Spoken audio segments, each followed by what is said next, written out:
My name is Sreelakshmi. I am coming from Balushiri. I am studying 6th standard at GHS Balushiri. Today I am going to talk about simple present tense. നമ്മൾ simple present ടെൻസിനെ negative ആക്കുന്നത് എങ്ങനെയാണെന്നാണ് ഞാൻ ഇപ്പോൾ പറയാൻ പോകുന്നത്. Simple പ്രസൻറ്റിനെ negative ആക്കണമെങ്കിൽ നമ്മൾ do or does അത് not ചേർത്താൽ നമ്മൾ നെഗറ്റീവ് സെൻറ്റൻസ് ആയി.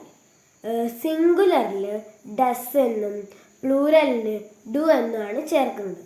അപ്പം നമ്മൾ സിംഗുലർ നൗണിൽ does plus not plus verb, does plus not plus verb. അതായത് നമ്മൾ ഡസ് നോട്ടാണ് സിംഗുലർ ഫോമിൽ. ഇനി പ്ലൂറൽ ഫോമിൽ വരികയാണെങ്കിൽ do plus not plus verb. അപ്പോൾ നമ്മൾ ഡു നോട്ടായിട്ട് വരും. അപ്പോൾ ഡസ് നോട്ടിന് നമ്മൾ ഡസിൻ്റെ എന്നും ഡു നോട്ടിനെ ഡോണ്ട് എന്നും നമ്മൾ വായിക്കും. സിമ്പിൾ ഇതാണ് സിമ്പിൾ പ്രസൻറ്റ് ടെൻസിലെ നമ്മൾ നെഗറ്റീവ് ആക്കുക. സിംഗുലർ നൗണിൽ I will give you some examples. He doesn't go to school. He doesn't go to school.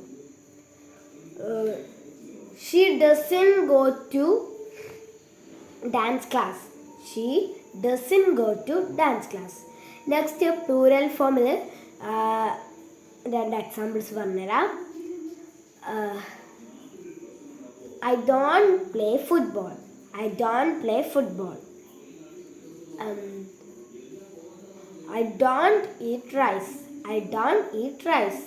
Class മനസ്സിലായെന്ന് വിചാരിക്കുന്നു. Thank you.